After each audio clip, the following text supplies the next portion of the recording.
नमस्कार। धर्म कथा में आपका स्वागत है और मैं हूं आपके साथ शबनम हसन। आज इस कार्यक्रम में हम बात करेंगे विष्णु धाम गया की। माना जाता है कि स्वयं विष्णु भगवान यहां पितृ देवता के रूप में हरदम मौजूद हैं।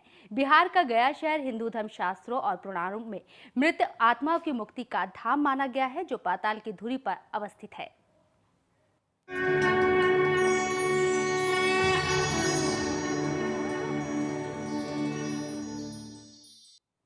गया की ये धरती मोक्ष भूमि भी कहलाती है। इस पितृ तीर्थ पर एक ऐसा स्थान है जो हिंदुओं के लिए स्वर्ग और मोक्ष के समान महत्व रखता है। गया का विष्णुपद मंदिर हिंदू मान्यताओं के अनुसार मुक्ति धाम के अलावा सभी तीर्थों का संगम माना जाता है। आज के इस एपिसोड में हम आपको बताएंगे क्या है विष्णुपद की अनंत महिमा।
बोले, तुम्हें जो वरदान मांगना है मांगो।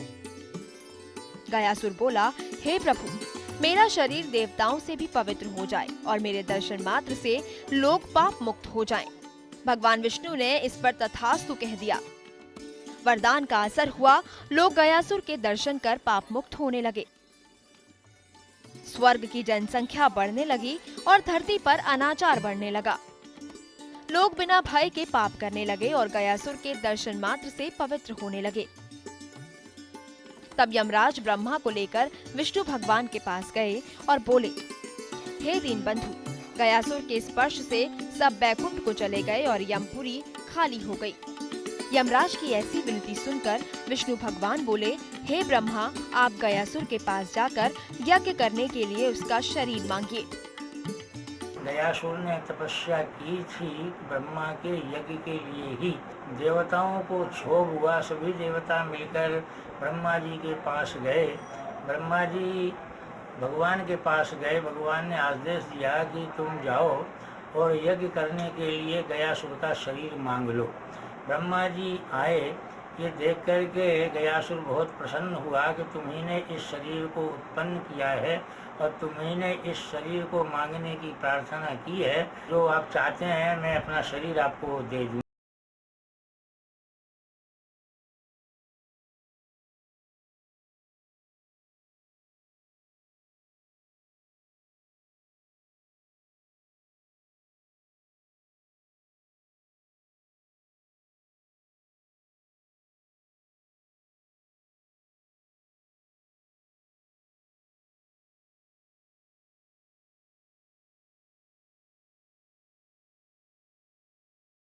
ब्रह्मा जी ने गयासुर के सिर पर एक विशालकाय शिला रख दी।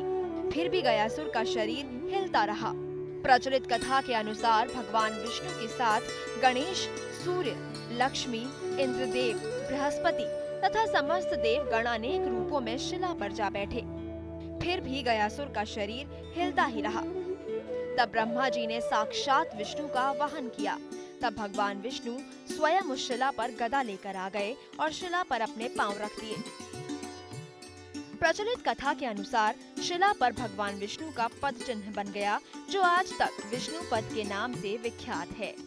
वायु पुराण और विष्णु पुराण के अनुसार गयासुर के स्थिर होने पर विष्णु भगवान ने कहा, हे असुर, मैं तुमसे अति प्रसन्न हूँ, वर मांगो। तब गयासुर बोला, मुझे ये वरदान दीजिए कि जब तक सूर्य चंद्रमा है तब तक मेरे ऊपर रखी इस शिला पर सभी देवता विराजमान रहें और ये तीर्थ मेरे नाम से प्रसिद्ध हो जाए। जो भी यहाँ पिंडदान करे वो तर जाए। जिस पितृ के लिए यहाँ पिंडदान दिया जाए वो ब्रह्मलोक वासी हो जाए और पापों से मुक्त हो जाए। गयासुर का ये वचन सुनकर विष्णु भगवान ने कहा कि ऐसा ही होगा। कालांतर में गयासुर के शरीर से ही गया नाम का संपूर्ण पृथ्वी पर एकमात्र मुक्ति धाम दुनिया भर में प्रसिद्ध हो गया।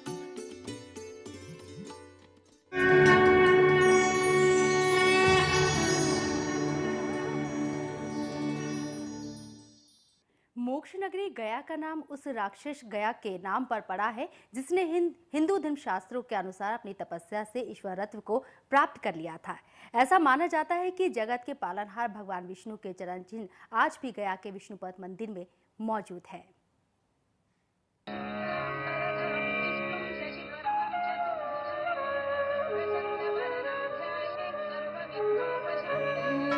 बिहार में फाल्गु नदी के किनारे स्थित गया के विष्णुपद मंदिर की मान्यता हिंदू तीर्थ यात्रियों में इसलिए है कि ये पितरों की मोक्ष प्राप्ति के लिए एकमात्र स्थान माना गया है। इसे विष्णु नगर भी कहा जाता है। वायु पुराण के अनुसार भगवान विष्णु के चरण के निशान पर ही इस मंदिर का निर्माण कराया गया है। यहाँ भगवान विष्णु के चरणों की पूजा की जाती है, इसीलिए इसे विष्णुपद मंदिर कहा जाता है। विष्णुपद मंदिर जो गया जी में अवस्थित है, मंदिर अब हो गया, पहले विष्णुपद ही था। गयासुर को शांत करने के लिए उसके ऊपर में धर्मशिला रखी गई। धर्मशिला के ऊपर में भगवान विष्णु अपने एक चरण से ही खड़े हुए। उस धर्मशिला के ऊपर बना हुआ भगवान का ये चरण चिन्ह वास्तविक है, बनावटी नहीं है।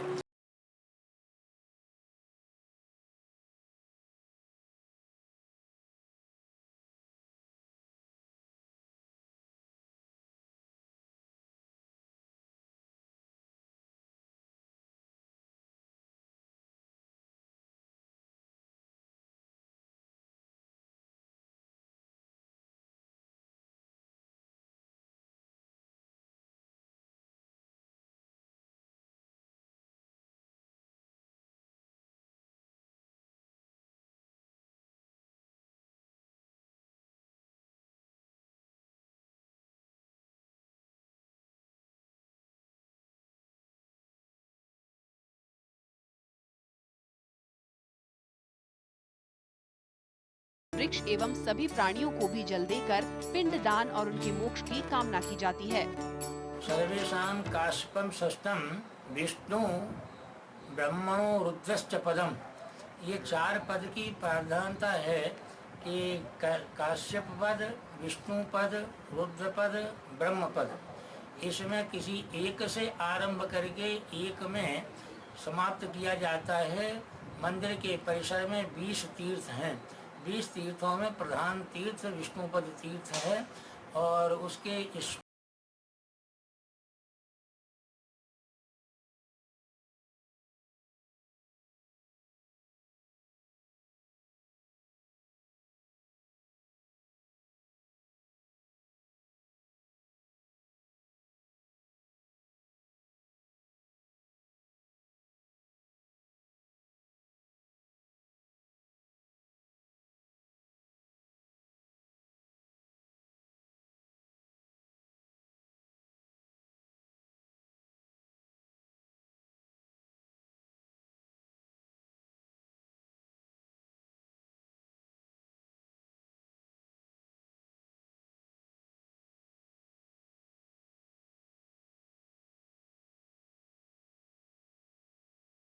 चैतन्य महाप्रभु जैसे महापुरुषों का भी गया में पिंडदान का प्रमाण मिलता है।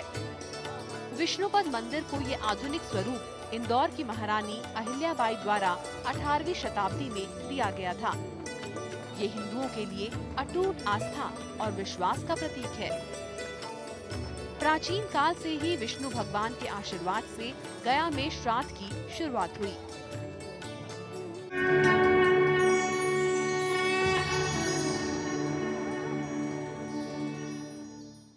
तो देखा आपने, गया में सच्चे मन से मांगी गई सभी मनोकामनाएं पूरी होती हैं।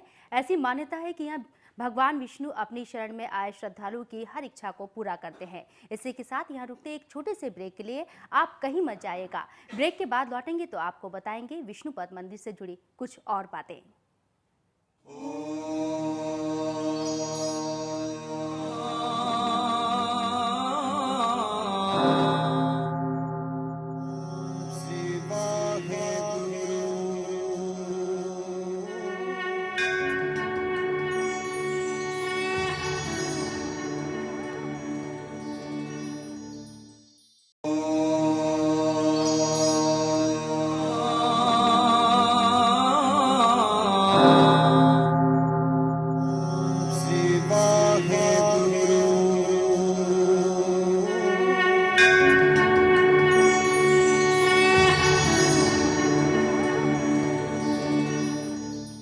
ब्रेक के बाद आपका स्वागत है। आप देख रहे हैं धर्म कथा और मैं हूं आपके साथ शबनम हसन। हिंदू धर्म में मान्यता है कि मनुष्य के जीवन ही नहीं, मृत्यु के बाद भी प्रकृति प्रदत्त वस्तुओं का विशेष महत्व बना रहता है। इसलिए हिंदू धर्म को मानने वाले पीपल, वट, तुलसी सहित कई अन्य वृक्षों की पूजा करते हैं और इनमें देवताओं के निवास में विश्वास रखते हैं।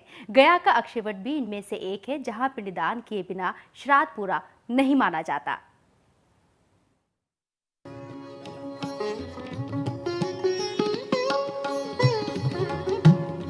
हिंदू पुराणों के अनुसार पितरों का श्राद्ध और तर्पण करने के लिए गया से श्रेष्ठ स्थान कोई दूसरा नहीं है। कहा जाता है कि गया तीर्थ में श्राद्ध कर्म के बाद भगवान विष्णु के दर्शन करने से मनुष्य पितृ, माता और गुरु के ऋण से मुक्त हो जाता है। आत्मा, प्रेतात्मा और परमात्मा में विश्वास रखने वाले लोग अश्विन कृष्ण पक्ष की प्रतिपदा तिथि से पूरे पितृपक्ष की समाप्ति तक यहाँ आकर पिंडदान करते हैं। ये परंपरा युगों से चली आ रही है। विष्णु पद में या अक्षयवट में पिंडदान करने के लिए भगवान श्री राम अपने परिकरों के साथ, सीता जी के साथ, लक्ष्मण जी के साथ यहाँ पधारे। भगवान श्री राम विष्णु पद का मंदिर का दर्शन करके और पुनः यहाँ से प्रेतशिला पधारे हैं। ये राम जी की तीर्थ यात्रा में उनका वर्णन है। भगवान बलराम ब्रह्महत्या निवारण के क्रम में यहाँ पिंडदान करने के लिए आए। पौराणिक मान्यता के अनुसार गया के अक्षयवट को संसार का सबसे पुराना जीवित पेड़ कहा जाता है। वायु पुराण और अग्नि पुराण में इस बात का उल्लेख मिलता है कि पितरों के तरन तारण के लिए इसका रोपण और उद्धार स्वयं ब्रह्मा जी ने किया था। उसके बाद माता सीता के आशीर्वाद से अक्षयवट की महिमा और भी बढ़ गई। मान्यता है कि त्रेता युग में भगवान श्री राम, लक्ष्मण और सीता के साथ गया में श्राद्ध कर्म के लिए आए थे। इसके बाद राम और लक्ष्मण सामान लेने चले गए। इतने में राजा दशरथ प्रकट हो गए और सीता को ही पिंडदान करने के लिए कहकर मोक्ष दिलाने का निर्देश दिया। माता सीता ने फल्गु नदी, वट वृक्ष और केतकी के फूल को साक्षी मानकर पिंडदान कर दिया।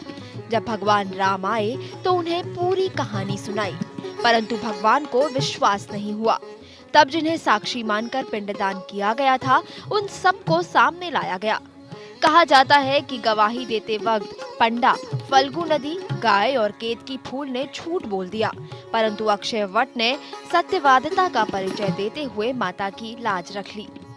क्रुद्ध सीता ने तभी फल्गु को बिना पानी की नदी, गाय के गोबर को शुद्ध तथा केतकी फूल को शुभ कार्यों से वंचित होने का श्राप दे दिया और अक्षयवट को अक्षय रहने का आशीर्वाद दे दिया।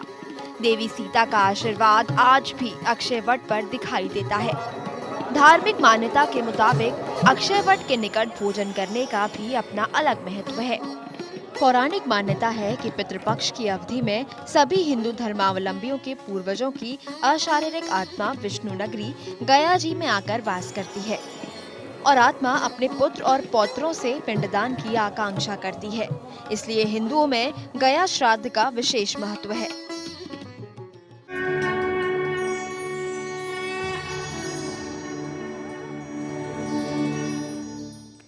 हिंदू रीति रिवाजों एवं धार्मिक मान्यताओं के अनुसार पितरों की आत्मा की शांति एवं मुक्ति के लिए पिंडदान अहम है। वैसे तो पिंडदान कई धार्मिक स्थानों पर होता है, लेकिन इसके लिए सबसे उपयुक्त स्थान गया को ही माना जाता है।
गया में स्वयं भगवान विष्णु पितृ देवता के रूप में निवास करते हैं। श्राद्ध कर्म पूर्ण करने के बाद भगवान विष्णु के दर्शन करने से मनुष्य पितृ ऋण, माता के ऋण और गुरु के ऋण से मुक्त हो जाता है। गया जी में श्राद्ध कर्म कांड सृष्टि के रचना काल से शुरू है। इसका वायु पुराण, अग्नि पुराण तथा गरुड़ पुराण में वर्णन है। स्वयं ब्रह्मा ने आकर फाल्गु नदी में फिर प्रेतशिला में पिंडदान किए थे। त्रेता युग में भगवान राम ने भी अपने पिता राजा दशरथ का पिंडदान यहीं किया था। द्वापर युग में भी कुरुक्षेत्र में मारे गए लोगों की आत्मा की शांति के लिए पिंडदान किया गया था और महाभारत काल में पांडवों का 2 बार गया आने का वर्णन मिलता है। गया में पहले विभिन्न नामों के 360 वेदियां थीं, जहां पिंडदान किया जाता था। इनमें से अब 48 ही बची हैं। यहाँ की वेदियों में विष्णुपद मंदिर, फल्गु नदी के किनारे और अक्षय वट पर पिंडदान करना जरूरी माना जाता है। इसके अलावा वैतरणी, प्रेतशिला, सीता कुंड, नाग कुंड, पांडुशिला, रामशिला, मंगला गौरी, काकबली आदि भी पिंडदान के लिए प्रमुख हैं। नारद पुराण के अनुसार विधि विधान से मंत्रोच्चारण करते हुए योग्य ब्राह्मणों को भोजन कराने, अपनी श्रद्धा अनुसार दान देने और उन्हें प्रसन्न करने से पितरों के आशीर्वाद से धन, संपत्ति, सुख, आरोग्य मिलने लगते हैं तथा संतान परंपरा का नाश नहीं होता है। माना जाता है कि जो व्यक्ति अपने पूर्वजों का सही तरीके से श्राद्ध नहीं करता है, उसके द्वारा की गई पूजा को भगवान भी स्वीकार नहीं करते हैं। पिंडदान में शामिल सामग्री तिल, जौ, चावल, जौ का आटा, घी, शहद तथा कुश का विशेष महत्व है। माना जाता है कि तिल भगवान विष्णु के शरीर से उत्पन्न है, इसीलिए काला तथा सफेद तिल पिंडदान एवं श्राद्ध कर्म के लिए सबसे पवित्र माना गया है। बताया जाता है कि प्रथम सतयुग में जब अकाल पड़ा था, तब भूख से तड़प रहे पितरों ने काले तिल की मांग की थी। जौ ऋषि अन्न के नाम से जाना जाता है। श्राद्ध में जौ का विशेष महत्व है। कुश वराह भगवान ने जब पृथ्वी का उद्धार किया था, उस समय उनके शरीर से झड़े रोम से कुश की उत्पत्ति हुई थी।